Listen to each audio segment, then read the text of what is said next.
Michael was raised by his mother and grandmother from childhood. For these two women with a difficult fate, the boy was like a light in the window.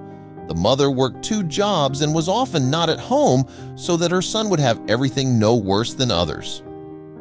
Grandma knitted mittens and socks and then sold them at the market. She gave all the pennies she earned to her only and beloved grandson. Michael didn't appreciate this concern at all. Moreover, he was embarrassed by his mother and grandmother, who loved him madly. During times of total shortage, they were not always able to get him new jeans or sneakers. The guy was very annoyed by this, but going to earn money, such a thing never even occurred to him. He never saw his father and didn't even know who he was or where he was. To be honest, he was of little interest. Only a portrait of his grandfather, with a large, lush mustache, looked sternly at him from the wall. After finishing school, the guy fell into bad company. Everything turned out somehow stupid. Well, of course, he didn't have to wait long. He earned his first term. While he was in prison, his mother died quietly without even seeing her son. Michael was released just during the height of absolute lawlessness of the 90s. He didn't stay free for long. Having received a second term in prison, he firmly decided to quit this case. After all, he is already approaching 40 and he has nothing. Only an old grandmother who was looking forward to her grandson. Mary Peterson turned 85 this year, her anniversary. "And why do I live so long?" the old woman lamented. "There is no husband, no brothers and sisters. My only daughter is no longer alive, but God doesn't want to take me to himself." Only grandson Michael remained alone. She wrote a will for him in advance. "I wrote down my Moscow apartment and my parents' old house in the village." Mary Peterson was the eldest daughter in their small village family. Besides her parents had another daughter, the sister of Mary Peterson.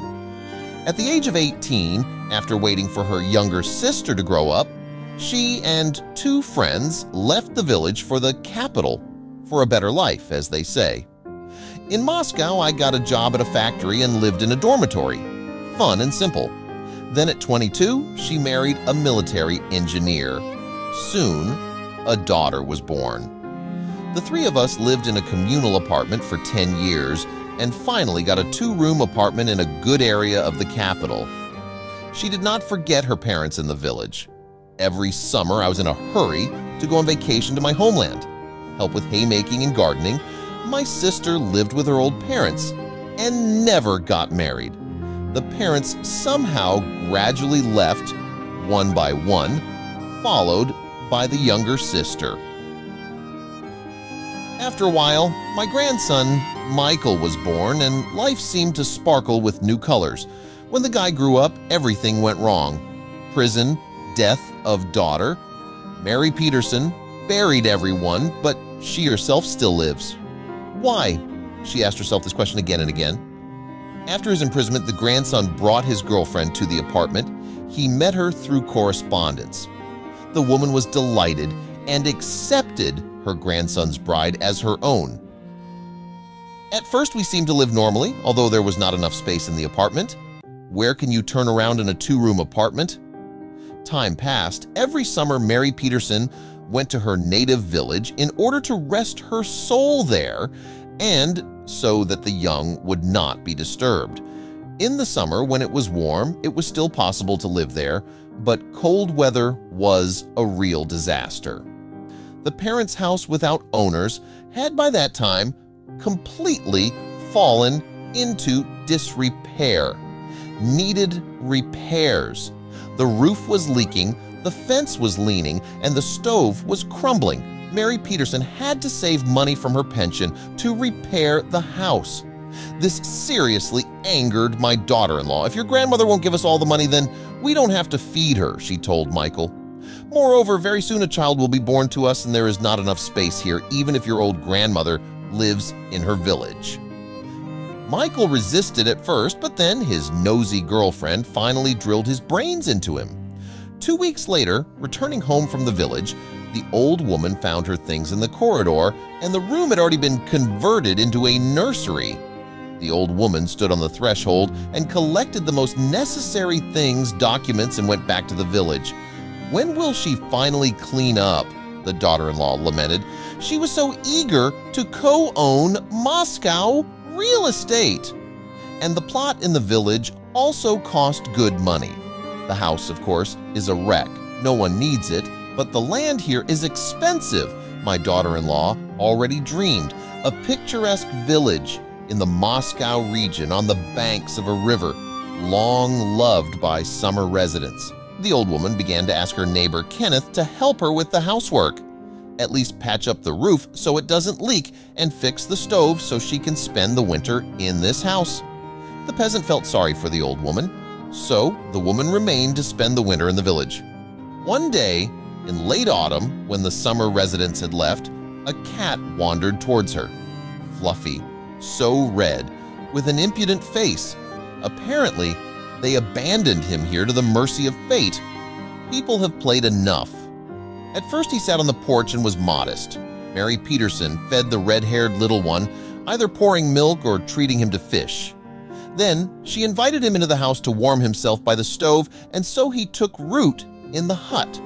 As the woman reasoned, it's more fun with two people. And then he'll catch mice too. In the evenings we sing songs, and now we have someone to talk to.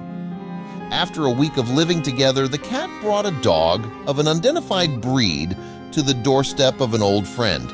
He looks exactly like his red cat's friend. "Oh, you're a cunning redhead," Mary Peterson laughed. First, he settled in himself, and then he brought a friend of the lodger. "He's smart. You can't say anything." "Well, stay, live," she told the dog. In crowded but not mad. So they all spent the winter together. Another 2 years passed. Moscow relatives did not bother the old lady. They did not even bother to inform her about the birth of her great-granddaughter.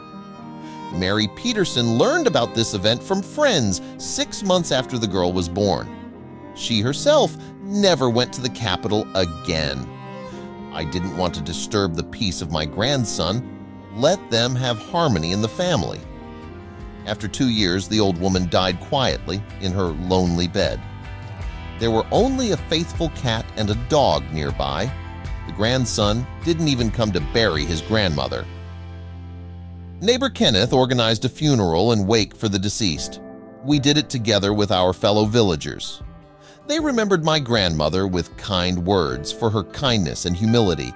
But my grandson, Michael, received a lot of unflattering words that day. But it's just a pity he didn't hear them. The neighbor took the cattle to him.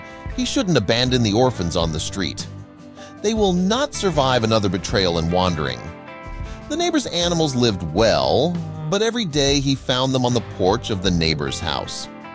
They missed their mistress very much. 6 months later, Michael and his wife arrived to sell the house to buyers. No one in the village shook hands with him. He completely chased the dog and cat off the porch and even threw a stone after them. The dog looked after him for a long time, growled and did not even bark loudly. The buyer paid off with Petrovna's grandson and left. The married couple decided to stay overnight at the grandmother's house. It was scary to drive into the night with a bundle of money. Michael's wife insisted that the bundle with money be hidden somewhere in a secluded place, but not in the house. You never know, the robbers would break in, but there was no money, the naive woman reasoned. The money was hidden in the barn in a woodpile. And that same night, someone stole a bundle of money. In the morning, there was a commotion in the village. The police and an investigator arrived. Everyone was interrogated and suspected, but no money was ever found. A couple of relatives had to return to Moscow with nothing. A year has passed, and then one day the dog brought Kenneth a package in his teeth, and in it was the very missing money. The old man was an honest and conscientious man. He decided to return the money to the heir, but at the last moment he realized that it had been deliberately stolen by the deceased neighbor's pets. and they did not want Michael and his wife to fatten on the old woman's money. He wasn't worthy of this. Then the man used the stolen money to repair the graves and erect new monuments in the local cemetery. I ordered an eternal memorial service at the local church, and with the remaining money, I fed this inseparable couple and all the abandoned dogs and cats in the village until the end of their days. Dear friends, thank you for listening to the story to the end. If you liked it, like it and subscribe to the channel. There is still a lot of interesting things ahead.